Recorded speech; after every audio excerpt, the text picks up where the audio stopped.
নীল সাগর বাংলাদেশের উত্তরের জেলা নীলফামারীর এক মনোমুগ্ধকর প্রাকৃতিক নিদর্শন, যা নীল সাগর দিঘি নামে পরিচিত। শত শত বছরের পুরনো এই দিঘিটি শুধু ইতিহাসে নয়, বরং প্রাকৃতিক সৌন্দর্য আর শান্ত পরিবেশের জন্য বিখ্যাত। বিশাল এই দিঘির চারপাশে রয়েছে সারি সারি বৃক্ষরাজি, পাখিদের অবাধ বিচরণ, হাঁটার জন্য মনোরম পথ এবং বসার জন্য ছায়াময় স্থানে ছাউনি। আজকে নীলফামারীর নীল সাগর ভ্রমণ অভিজ্ঞতার পাশাপাশি তুলে ধরব এখানকার প্রাকৃতিক সৌন্দর্য এবং নিয়মকানুন। আশা করি এই ভিডিওটি দেখলে আপনারাও সহজে ভ্রমণ করতে পারবেন এই দিঘি। তাহলে চলুন দেরি না করে শুরু করা যাক আমাদের আজকের নীল সাগর ভ্রমণ গল্প।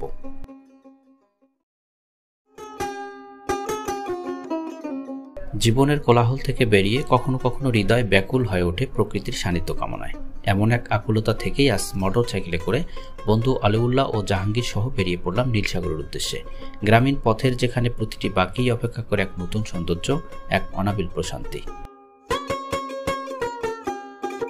বড় রাস্তা ছেড়ে সহজেই পৌঁছার জন্য আমরা গ্রামীণ রাস্তায় ঢুকলাম। রাস্তার দুপাশে বিস্তীর্ণ মাঠ, সবুজ ফসলের গন্ধে মিশে আছে বাতাস। কোথাও ধানের গুচ্ছ মাথা নিচু করে তুলছে। রাস্তার ধারে ছায়া দেওয়া গাছগুলো রোদ বৃষ্টি থেকে রক্ষা করার অদৃশ্য প্রতিশ্রুতি নিয়ে যেন আপনজনের মতো পথ আগলে রেখেছে।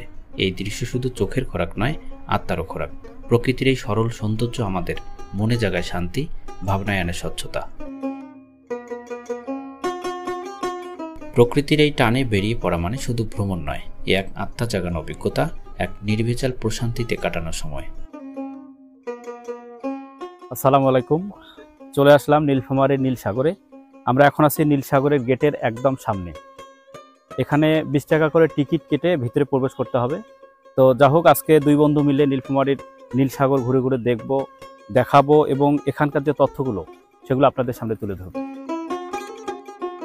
জানিয়ে রাখি, নীল সাগর দিঘিটি তত্ত্বাবধান করছে নীলফামারী জেলা প্রশাসন। নীল সাগরের ভিতরে প্রবেশের জন্য জনপ্রতি প্রবেশ মূল্য রাখা হয়েছে 20 টাকা। এক্ষেত্রে কেউ যানবাহন সহ ভিতরে প্রবেশ করতে চাইলে বাইসাইকেল ফি 10 টাকা, মোটরসাইকেল ফি 50 টাকা, অটো বা মাইক্রোবাস ফি 100 টাকা এবং বাসের জন্য 200 টাকা ফি দিয়ে টিকিট কেটে ভিতরে প্রবেশ করতে হবে। ভিতরে প্রবেশ করেই প্রথমেই চোখে পড়বে বেশ কিছু দোকান। তারপর সামনের দিকে আরেকটু এগোলে নীলসাগর দিঘির মেইন জলাশয় এবং দিঘির ধারেই বড় করে সাইনবোর্ডে লিখে দেওয়া দর্শনার্থীদের জন্য কিছু নির্দেশনা।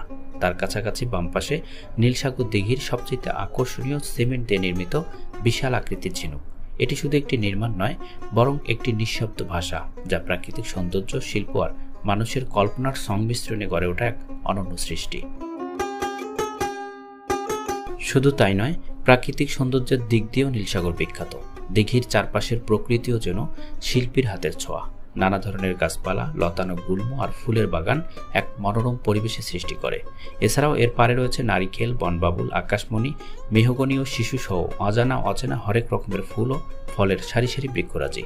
পাশেই রয়েছে একটি ছোট্ট পার্ক, যেখানে বাচ্চাদের খেলনার দোলনা, স্লিপার এবং দর্শনার্থীদের আকর্ষিত করার জন্য হাতি, ময়ূর এবং হরিণ সহ বেশ কিছু জীবজন্তুর প্রতিকৃতি। নীলসাগর দিঘিটি নীলফামারী থেকে 14 কিলোমিটার দূরে হলেও এখানে কিন্তু নিয়মিত অসংখ্য দর্শনার্থী আসে। আমরা 5 ফিট থেকে আসছি, এখানে আসে খুব ভালো লাগলো। আমরা 8-10 জন আসছি এখানে, এবারে প্রথম আসলাম, এটাও ভালো লাগতেছে এখানে আসে। না, এর আগে কখনো আসা হয়নি এখানে। নীলসাগরটির মোট আয়তন হচ্ছে 53 একর। এর মধ্যে জলভাগ হচ্ছে, অর্থাৎ পানি যেটা আছে এটা হচ্ছে আপনার 32 একর। পুকুরটার পার হচ্ছে 21 একর। এই 21 একর পাড়ের মধ্যে আবার বাচ্চাদের বিভিন্ন ধরনের খেলনার সামগ্রী, যেমন দোলনা, স্লিপার এবং বাচ্চাদেরকে আকৃষ্ট করার জন্য যেমন ময়ূর, হাতি। নীলসাগর দিঘিটা হচ্ছে আয়তাকার। এই আয়তাকার দিঘির চারপাশে বিশাল আকারের একটি পাড় বাঁধা আছে। আমি কিন্তু পাড়ের উপর দিয়ে হাঁটতেছি এবং পাড়ের ওই পাশে দেখেন একটা ওয়াল দেওয়া আছে, ওয়াল এবং এইদিকে হচ্ছে দিঘি এবং ওয়ালের মাঝখানে যেটা, এটা হচ্ছে নীলসাগর দিঘির পাড়ের উপর দিয়েও দর্শনার্থীরা যাতায়াত করতে পারে এবং পাড়ের নিচ দিয়ে অর্থাৎ পুকুরের সাথেই আর একটা চিকন করে রাস্তা করা আছে, যে রাস্তা দিয়েও দর্শনার্থীরা ঘুরে ঘুরে পুকুর দেখতে পারে। অনেকক্ষণ ধরেই হাঁটতেছি আমরা। আসলে চতুর্দিকে হাঁটতে অন্তত পক্ষে আধা ঘন্টা সময় লাগবে, এত বড় পুকুর। এই যে আপনারা দেখছেন বিশাল বড় কিন্তু পুকুরের যে চারপাশের রাস্তাটা, চারদিকে আপনারা হাঁটতে পারবেন এবং পুকুরের চারদিকে ঘুরে ঘুরে দেখতে পারবেন। পাশাপাশি এইখানে পুকুরের যে ইয়াগুলো আছে, পাড়গুলাতে কিন্তু বসার সুন্দর সুন্দর জায়গা আছে। প্রতি বছর শীত মৌসুমে অসংখ্য অতিথি পাখির সমাগম ঘটে এই নীলসাগরে, যা প্রকৃতি প্রেমীদের জন্য এক বিশেষ আকর্ষণ। তাদের কলকাকলিতে মুখরিত হয়ে ওঠে দিঘির পাড়, যা এক অসাধারণ সঙ্গীতময় পরিবেশের সৃষ্টি করে। এজন্য 1998 সালে এই এলাকাকে পাখির অভয়ারণ্য হিসাবে ঘোষণা করা হয়। 1999 সালে তৎকালীন ভূমি মন্ত্রণালয়ের প্রতিমন্ত্রী আলহাজ রাশেদ মোশাররফ এই অভয়ারণ্যের উদ্বোধন করেন। নীলসাগর জায়গাটা অত্যন্ত মনোরম একটা পরিবেশ, সুন্দর দৃষ্টিগোচর জায়গা। এখানে এসে আমাকে অনেক ভালো লাগতেছে এবং দর্শনার্থী যারা আসে আমার মনে হয় সবাইকেই এই জায়গাটা ভালো লাগবে। নীলসাগর দিঘির ঐতিহাসিক তাৎপর্য কম নয়। ধারণা করা হয় রাজা বিরাট তার বিশাল গরুর পালের জন্য পানির সংস্থান করতে আনুমানিক খ্রিস্টপূর্ব 8ম শতাব্দীর কোনো এক সময়, অর্থাৎ আজ থেকে প্রায় 1700 বছর আগে এ জলাশয়টি খনন করেন এবং তার কন্যা বিন্যাবতীর নামে বিন্যা দিঘি নামকরণ করেন। বিন্যা দিঘি অনেকের কাছে বিরাট দিঘি নামেও পরিচিত।